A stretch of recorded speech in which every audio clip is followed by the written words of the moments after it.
Tenemos con nosotros a José Luis Orella. José Luis, muy buenos días. Muy buenos días. ¿Es una escalada ya definitiva en el conjunto de Oriente Medio cuando Israel se confirme que ha entrado en territorio libanés?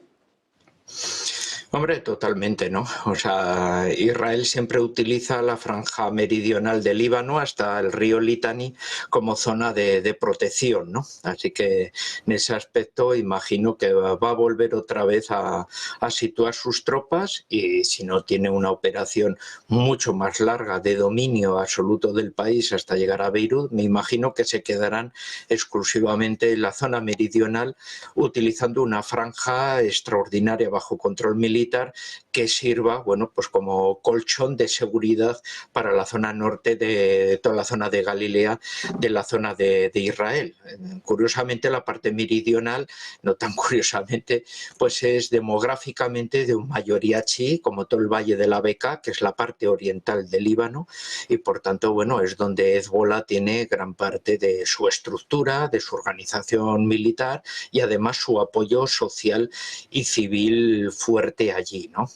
También, aparte de las consecuencias militares y políticas que pueda tener esto, hay que tener en cuenta que Hezbollah ya derrotó con unos objetivos de guerrilla, provocando un goteo continuo de bajas militares a los israelíes, que les obligaron a replegarse al otro lado de la frontera. Israel también tiene ganas de blindar su frontera norte de esta manera, con ese dominio, y buscará luego también sus aliados dentro del propio territorio libanés para poder blindar ese ámbito. Bueno, las consecuencias que puede traer la eliminación de Hezbollah, ¿no? Un partido que es el brazo de Irán en territorio libanés, que es lo que provoca y favorece un poco todos esos ataques, y además que ha sido uno de los elementos determinantes en el sostenimiento del gobierno de Damasco en la guerra que lleva, ¿no? Así que la eliminación de Hezbollah tendría consecuencias internacionales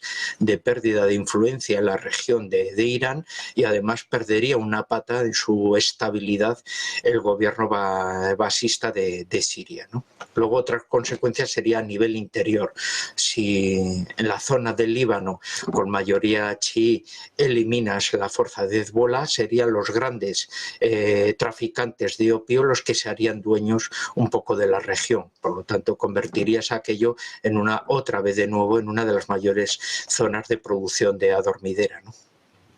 ¿Es que con este movimiento de Israel en el Líbano contra Hezbollah es la línea roja que puede hacer a Irán estar directamente en el conflicto?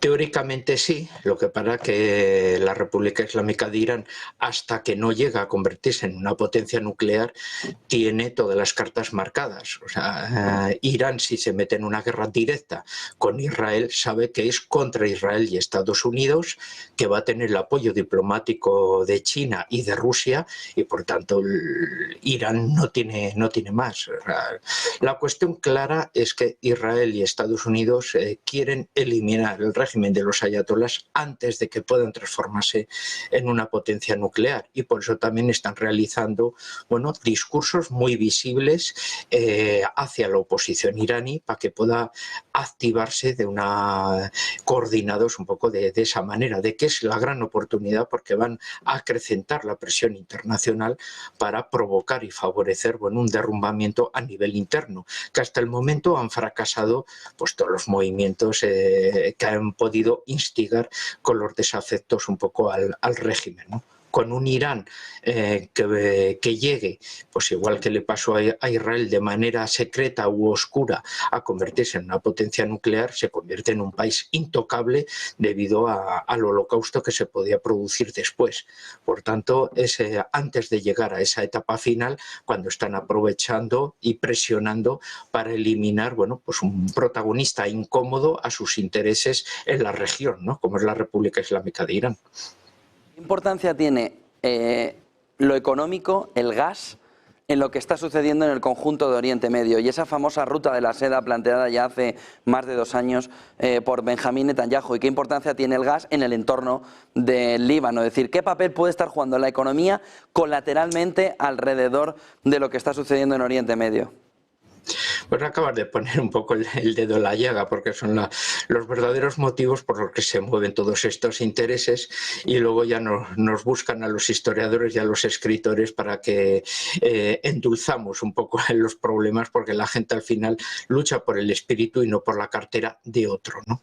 Entonces, en este caso, los descubrimientos de grandes yacimientos de gas en las zonas acuáticas próximas a la costa del Levante, podemos decir la propia franja de Gaza, que pueden llegar allí, pero principalmente las que están descubiertas son las zonas de la costa del Líbano en dirección hacia Chipre, están provocando y favoreciendo muchísimos intereses en ese aspecto de empresas que tienen el deseo de explotar esos recursos, de enriquecerse con ellos, y claramente lo están desarrollando a través de países que tienen que ampliar sus áreas de influencia para esa explotación. Uno de ellos claramente es el Estado de Israel, aliado con Estados Unidos, que tienen la tecnología, tienen la potencia militar y pueden adueñarse no solo de las zonas que les corresponderían, sino también incluso de las zonas de sus vecinos, que quedarían de esta manera, bueno, expuestas a su influencia, ¿no? ¿Pierde protagonismo lo que está sucediendo en la guerra de Ucrania, o qué papel va a jugar en los próximos meses la entrada del invierno en un entorno donde ayer Zelensky decía que la situación en el frente era muy difícil? En palabras textuales de Zelensky, la situación en el frente, decía, era muy difícil. ¿Cómo ves el medio plazo alrededor de las elecciones americanas, ese plan de la victoria propuesto por Zelensky y la reacción de Rusia alrededor de la disuasión nuclear, otra vez al más puro estilo de la Primera Guerra Fría? Bueno, pues que el conflicto ucraniano puede quedarse como un elemento menor y secundario, principalmente por la propia sociedad europea. Está muy cansada de ello, necesita otro tipo de temas, hay problemas profundos y reales en los cuales concentrarse, y el tema de Ucrania cada vez es visto más con una cierta distancia, y la gente pues está ya pues alejándose. No le quitamos dramatismo económico, ni humano, ni nada, pero es un poco lo que pasa.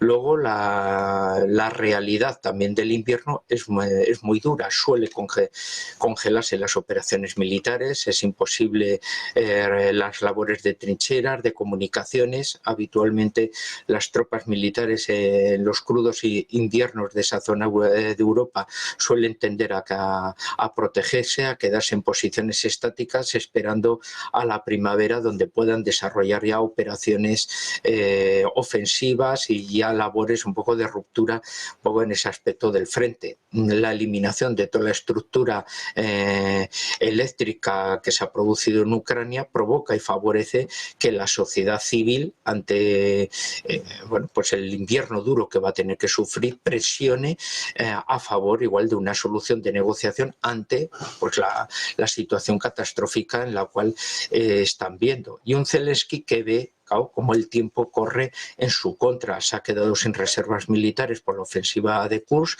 La sociedad civil va a presionar muchísimo ante, bueno, pues un pesimismo y un drama de una guerra que no termina, y va a querer terminar como sea y al precio que sea. Y por otra parte, ese cansancio que puede tener ya Europa, con una economía agripada, con los stocks militares absolutamente vacíos, y con unos Estados Unidos que, si se produce ese cambio de presidencia con Donald Trump, pues puede provocar el cierre definitivo del grifo, y por tanto, bueno, pues deja al gobierno ucraniano pues sencillamente ante la realidad, desnudo, y en ese aspecto ante una mesa de negociación sin ningún tipo de carta con la cual pueda negociar. Por eso la cuestión de mostrar una cierta dureza ahora y de intentar sentarse con cierta firmeza ante el gobierno ruso, que por el contrario ha visto ir cambiando, bueno, pues todos los colores a su favor en el transcurrir. Los avances militares cada vez han ido consolidando mejor el frente, y la economía y tanto el gobierno han ido provocando ya una economía de guerra y una mentalidad de guerra que va provocando y va favoreciendo, bueno, pues que la Federación Rusa a nivel militar, que antes nos dio una imagen nefasta y muy mala, pues ahora resulta que se ha acoplado al presente tecnológico y va consiguiendo pues victorias militares, y le está haciendo cada vez más fuerte en sus decisiones a la hora incluso de negarse a sentar, porque en el campo de batalla le está dando lo que las mesas de negociaciones antes no le habían ofrecido. Muchísimas gracias, José Luis Orella. Buen día y buen negocio. Igualmente, que lo paséis bien.